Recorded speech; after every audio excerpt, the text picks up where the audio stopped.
Cheetahs can run up to 75 miles per hour or 120 kilometers per hour. Frogs can survive being frozen alive. Cows have 4 stomachs, and octopuses have 9 brains. Compared to all these other animals, humans might seem like we're lacking. We're not the best jumpers, climbers, or sprinters, and we definitely can't hibernate or regrow our limbs if they get cut off. And yet, humans occupy our own very special part of the evolutionary tree. So much so that we barely even consider ourselves animals. Because when you take a step back, humans are incredible. And you might even say we are downright weird. There is no other animal quite like us. We have so many adaptations that are completely unique to us. There are the ones we use on a daily basis and largely take for granted. Our nimble fingers, big brains, and the ability to walk on 2 legs.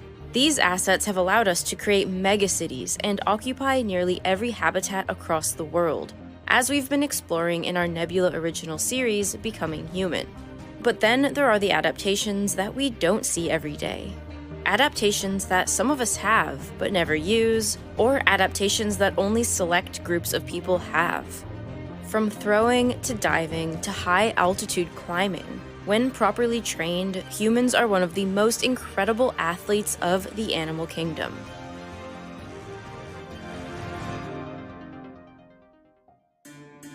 If you're a fan of baseball, you'll know that one of the most valuable players on any team is the pitcher. The very best of them can accurately throw balls at tiny targets and reach speeds over 105 miles or 169 kilometers per hour. These throws are so intense that since 1862, nearly 200 batters have died after being hit in the head or the chest. While this is a tragic example of risk in sports we normally think of as safe, it's also evidence of a trait that no other species possess: the ability to throw projectiles and kill targets. And it's not only professional pitchers who have such strong arms. Young boys between the age of 8 and 14, who had moderate levels of Little League training, could throw 2 times faster than a chimpanzee, even though chimps are about 4 times as strong as young men when controlling for size. You'd think that given the way chimps and other apes swing through the trees, they'd have much better throwing arms than we do. But several things happened to our physiology during evolution that separates us from the rest of the primates. First, the length of our waist expanded, allowing our torso to rotate independently from our hips. Next, our shoulders have developed a lower position on the torso, and the glenoid joint where the collarbone meets our shoulder socket points out to the side rather than upward like in chimps. This means we can turn our arms into levers. Finally, our humerus, the bone in the upper arm, has a slight twist in it, allowing us to rotate the arm even further back. Putting all 3 of these elements together creates an incredible throwing machine. Twisting the arm back stores energy in the tendons and ligaments crossing the shoulder. This energy catapults the arm forward and actually creates the fastest motion the human body is capable of producing. And all 3 of these factors appeared in the fossil record almost 2 million years ago, with our hominid ancestor Homo erectus. At the very same time, we start to see evidence of more intense hunting in the fossil record in the form of butchered bones and simple stone tools, suggesting throwing played a major role in shaping how we got food, and maybe even how our brains grew so large. Unfortunately, not all spears would have fossilized, but some certainly have. Wooden spear points as old as 300,000 years have shown up in archaeological digs in Africa, Germany, and England.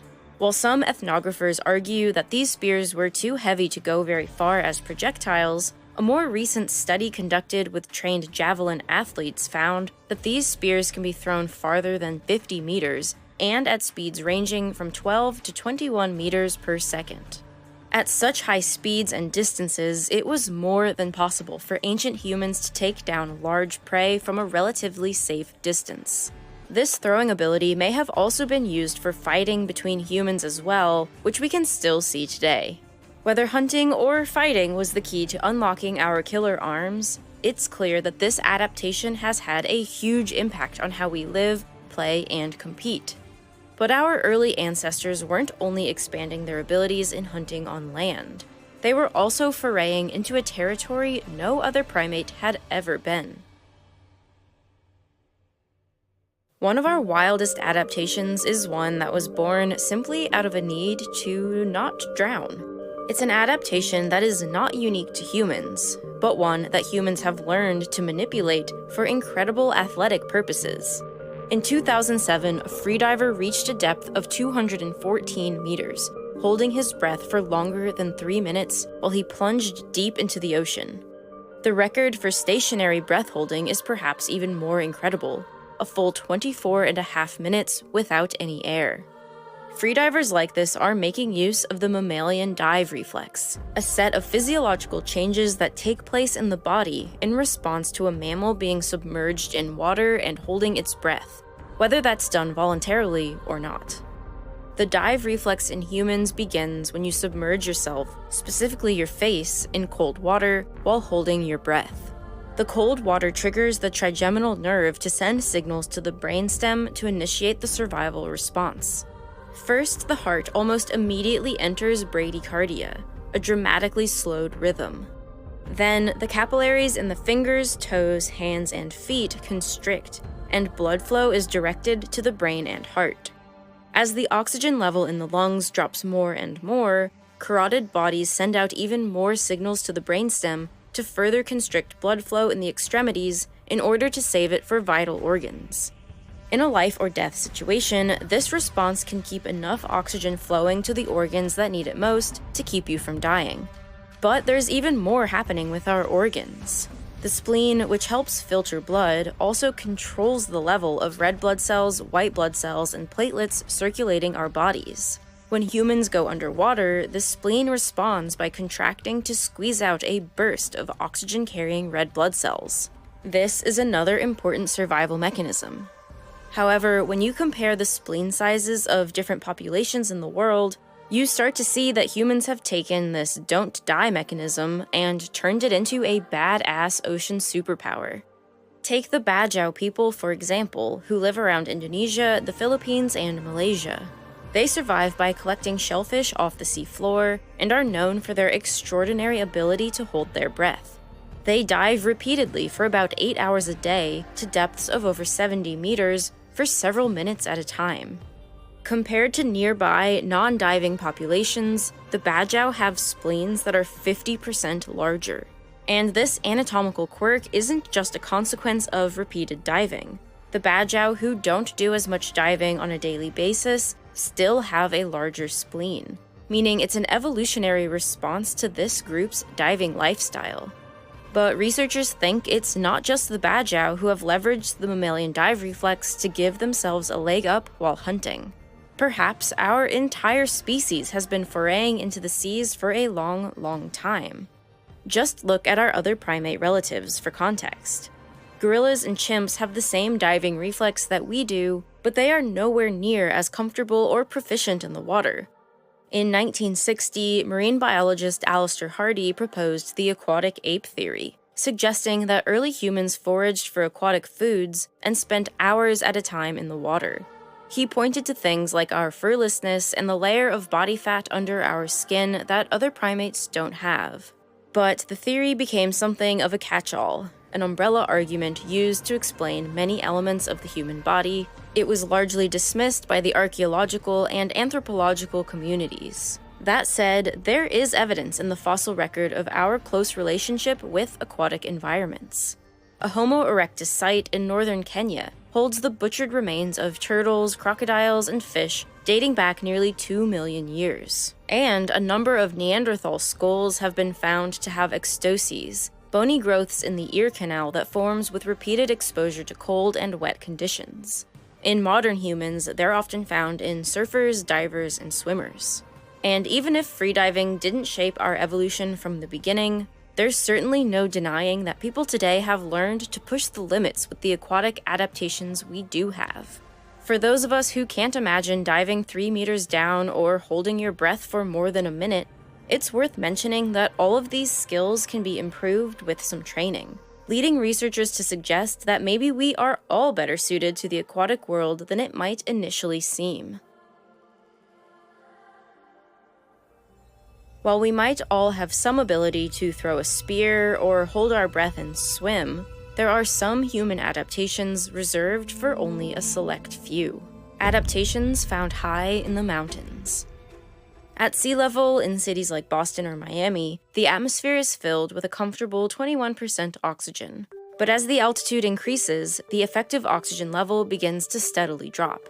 The percent of oxygen in the air remains the same, but there are far fewer molecules of it available to our needy lungs. Above 1,500 meters, in cities like Boulder, effective oxygen dips to 17.3%. Above 2,000 meters, it dips below 16%, and physical activity becomes more difficult, and you might feel way more out of breath than usual. Above 2,500 meters, effective oxygen drops to 15%, and without acclimatizing, about 50% of people will get altitude sickness, which can develop quickly and be life-threatening. Headaches, nausea, and shortness of breath are common, but in the worst cases, fluid can build up in the lungs, or the brain can swell, both of which can be fatal. Above 3,000 meters, effective oxygen drops to 14.3%, and chronic altitude sickness affects 5 to 10% of people who spend months or years there. This is a result of long-term hypoxia. It leads to having too many red blood cells, which can cause the blood to thicken and increase the risk of blood clots, heart attacks, and strokes. The problem can even result in heart failure in the long term. And over 4,000 meters, effective oxygen drops below 13%. And for most people, without acclimating, acute hypoxia is certain. This can rapidly progress to the more severe and potentially fatal high-altitude cerebral edema and high-altitude pulmonary edema. But these risks almost completely disappear for a certain subset of people.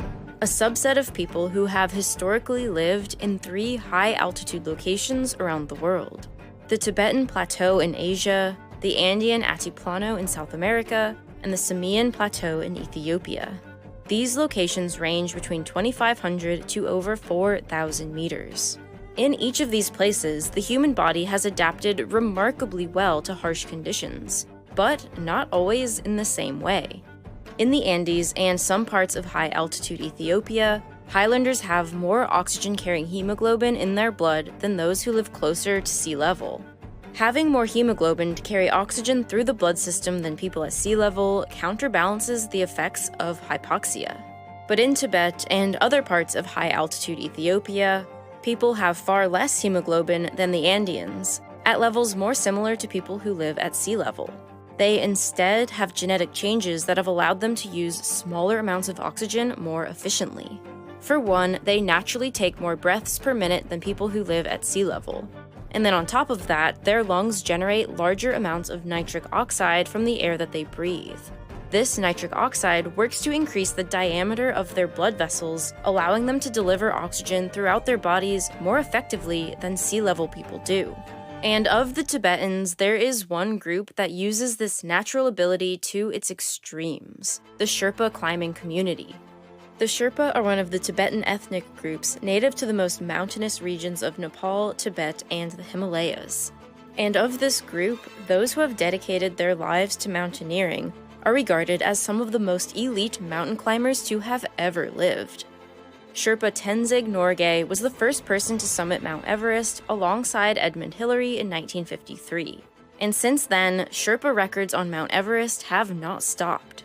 Sherpas hold the records for the most ascents to the summit, 26. In fact, the top 10 summiters are all Sherpas. The longest stay on the summit, which was 21 hours, which he did without bottled oxygen. For reference, most people stay for 20 minutes. And the fastest ascent to the summit, which he did in 10 hours and 56 minutes. This last record is particularly ridiculous to think about. The total distance from the South Base Camp to the summit is 20 kilometers, with an altitude change of 3,500 meters. It takes most people 6 to 10 weeks to do this climb, having to make many shorter up and back acclimating ascents partway up before being able to make the final push to the summit. And this guy did it all in 11 hours. I don't think I could even walk on flat ground in a nice environment for 11 hours straight. And for most foreigners who have managed to reach the top, many Sherpas were involved in laying ropes, ladders, and carrying equipment to make it happen, a physical burden far beyond just climbing the mountain. The Sherpa record setters are trained, seasoned professionals with years of practice and experience, boosted by unique high-altitude physiology.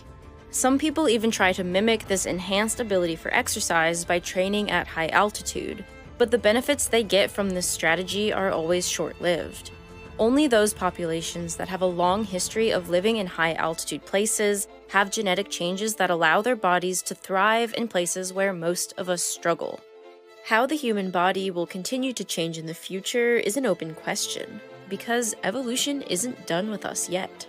Just as we can't fathom what abilities future humans might have, so too would it have been impossible for our early ancestors to imagine how far we've come, and how very strange the journey has been. Would our ape-like ancestors have imagined their descendants totally abandoning quadrupedal movement for an upright stance? Would they have imagined those liberated hands to start crafting complex tools, or for communities to create languages and systems so complex that they would one day travel amongst the stars? The evolutionary journey of humans has been a total departure from anything else that has happened on this planet, our story utterly unique, even among the primates. What makes us so special? How did the spinning wheel of evolution land on us to become the ones to dominate the planet? This is a topic that's fascinated me for years, but I shied away from exploring it on this channel since it's a bit more philosophical and anthropological than what we normally do here. But now, thanks to